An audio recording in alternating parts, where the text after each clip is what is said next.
Wesh les gars, ça va ou quoi?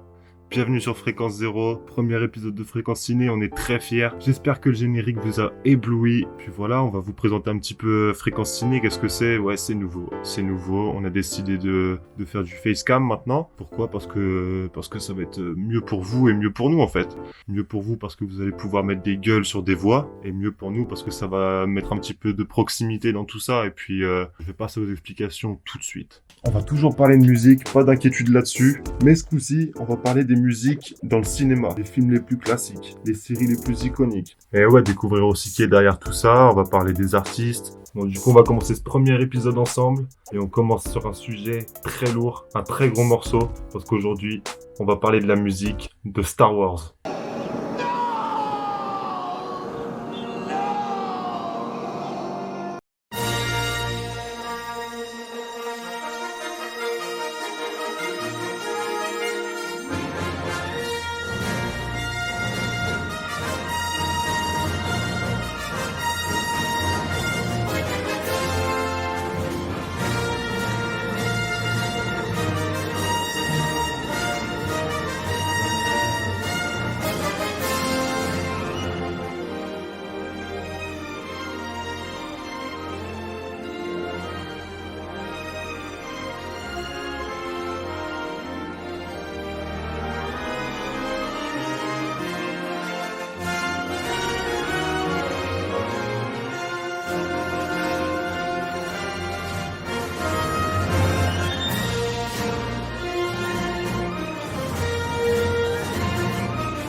Évidemment, on peut pas parler d'un chef-d'œuvre sans parler de l'artiste qui l'a créé.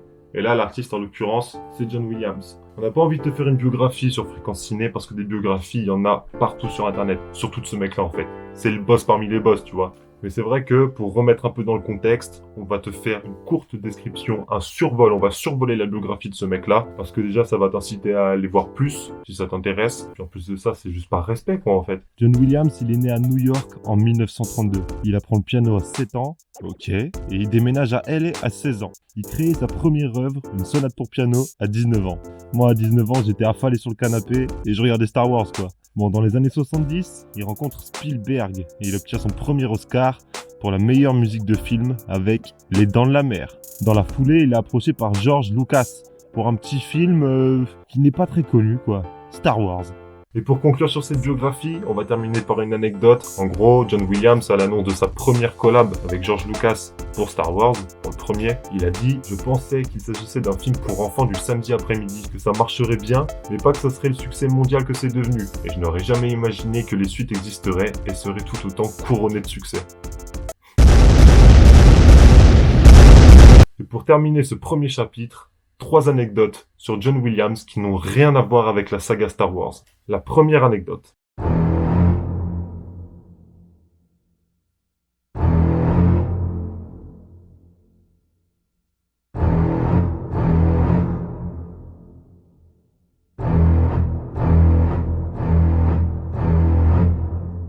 Quand John Williams a présenté la première fois la musique des Dents de la Mer à Steven Spielberg, lui, il a cru que c'était une blague. Et après le montage des images sur l'œuvre de Williams, il a compris que c'était un crack.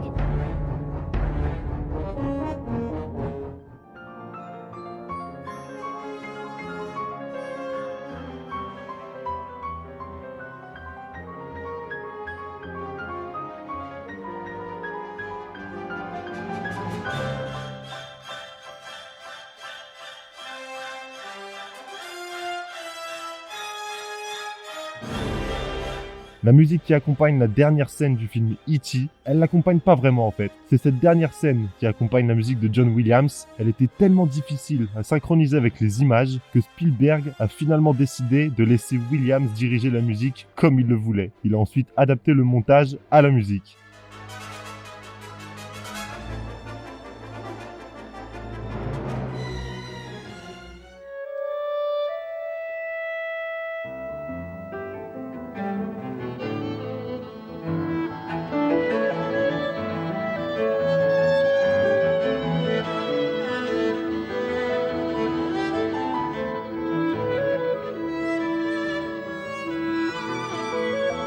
John Williams a été choisi par le comité organisateur de l'investiture de Barack Obama pour composer une pièce musicale jouée avant le serment du nouveau président.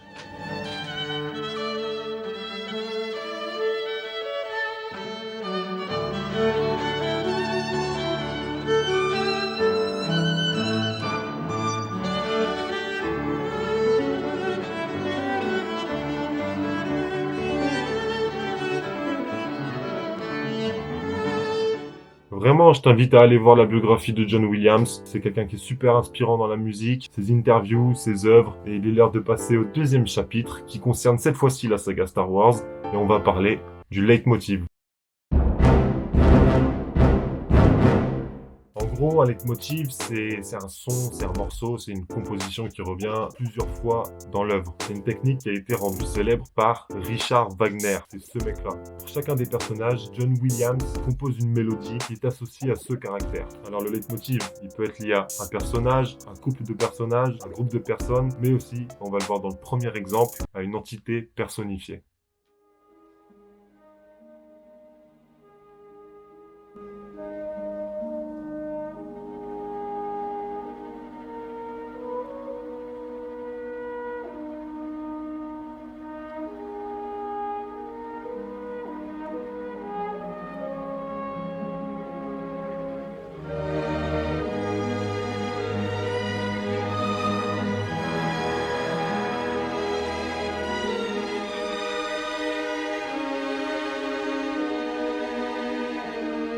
Et ouais, t'auras sûrement deviné, c'était le thème de la force. Le prochain leitmotiv, tu le connais sur le bout des doigts si t'es passé du côté obscur. Il annonce l'arrivée du seigneur Vador, c'est à la marche impériale.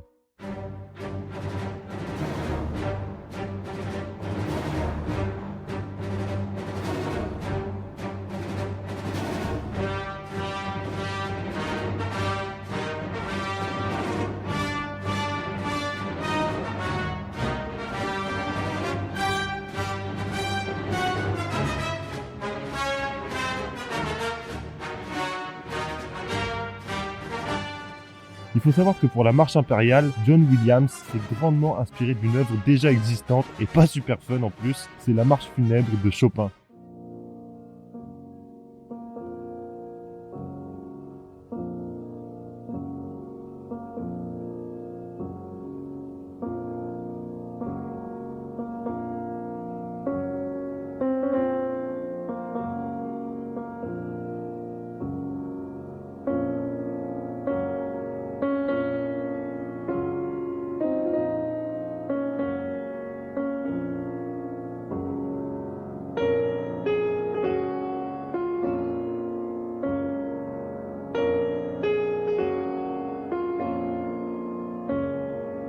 Le troisième leitmotiv, c'est un thème qui lie deux personnages, Leia et Luke. Une relation plutôt controversée, c'est sûrement dû au fait qu'ils soient frères et sœurs. Hein. Mais bon, si tu le sais pas, ça compte pas. No. Luke, run away. Far away. If he can feel your presence, then leave this place. I wish I could go with you. No, you don't. You've always been strong. But why must you confront him? Because there is good in him. I felt it. He won't turn me over to the Emperor. I can save him. I can turn him back to the good side. I have to try.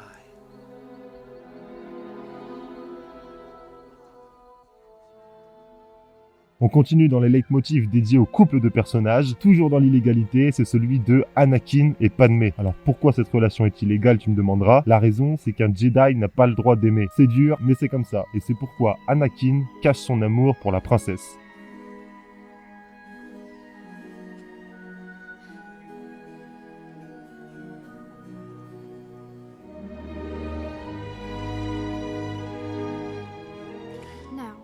Rien à voir avec la musique cette fois, mais j'ai appris qu'au départ, c'était un petit singe qui devait jouer le rôle de Yoda. C'est une anecdote plutôt horrible quand on y pense, mais ça me donne une transition vers le prochain leitmotiv, celui de Maître Yoda. Oh, you're making a mess.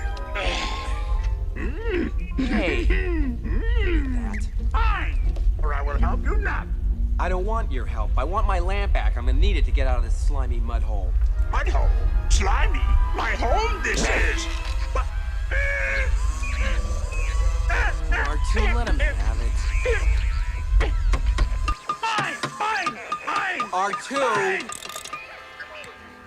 Bon, je te l'ai déjà expliqué, un leitmotiv, c'est un thème, une musique qui est collée à un personnage, à plusieurs personnages ou encore une entité comme la Force, quoi. Ça veut pas dire que ce thème ne changera jamais, hein, parce qu'il est fortement possible que l'artiste modifie le thème de base, rajoutant une touche supplémentaire selon l'environnement ou bien la situation dans laquelle le ou les personnages se trouvent. Le but étant quand même, au final, de reconnaître ce thème qui va si bien à ton personnage préféré. Le prochain leitmotiv, c'est encore celui d'un couple qui a lui duré dans le temps cette fois-ci, c'est celui de Han Solo et Leia. Nice men. Nice man. Very nice. Sir, I've isolated the reverse power flux coupling. I'm lost. Relax. I'll talk to Lando, see what I can find out. I don't trust Lando. Well, I don't trust him either. He is my friend. Besides, we'll soon be gone. Then you're as good as gone, aren't you?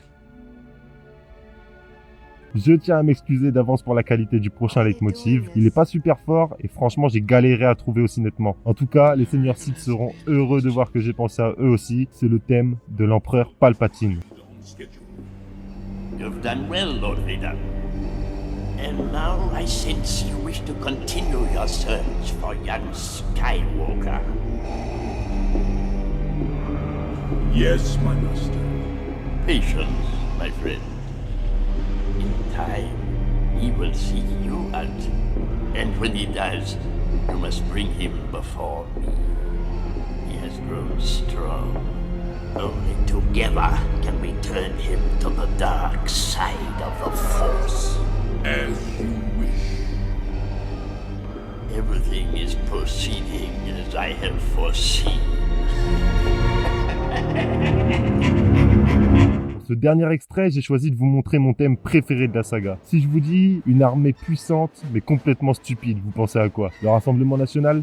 Non. Enfin oui, mais non. Ce dernier leitmotiv, c'est celui de la marche des droïdes.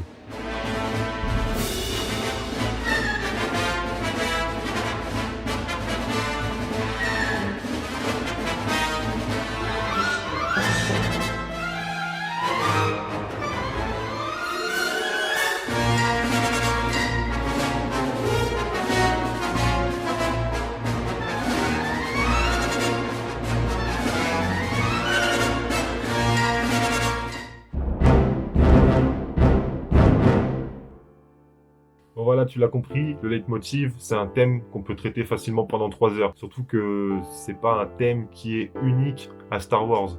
Le truc est présent dans les Harry Potter, dans je ne sais combien de films et de classiques cinématographiques. Mais on va éviter de spoiler les prochaines vidéos. Par contre, j'ai une question pour toi. Qu'est-ce que ça donne si un morse, un ours, un lion et un blaireau crient tous les 4 en même temps? Je sais pas. Ça donne le cri le plus connu de la saga, celui de Chewbacca. Et en fait, c'est Ben Burtt qui est à l'origine des bruitages les plus emblématiques de la saga. Pour le bruitage des vaisseaux TIE, par exemple, il a rassemblé un baril d'éléphant et le bruit d'une voiture qui roule sur des pavés mouillés. Ça donne ça.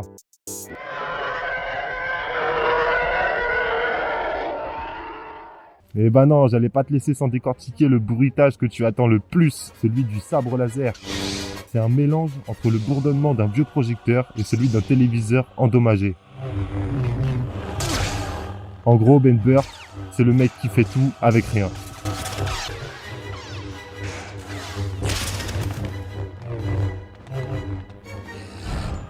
j'espère que tu as apprécié cette vidéo, j'espère que tu en demandes parce que nous, on a surkiffé l'écrire, on a surkiffé en parler, surtout on a vraiment adoré se renseigner, on a appris des choses. En plus, je travaille pas tout seul, je travaille avec des fanatiques du cinéma aussi et on espère en tout cas t'en avoir appris autant. Je te conseille d'aller faire un tour sur Fréquence Zéro, la chaîne principale. On parle de musique, on parle de rap, interview, il y a des choses très lourdes qui arrivent et moi, tout ce que je te souhaite, c'est de prendre soin de toi, prendre soin de tes proches et on se dit à une prochaine fois. Ciao!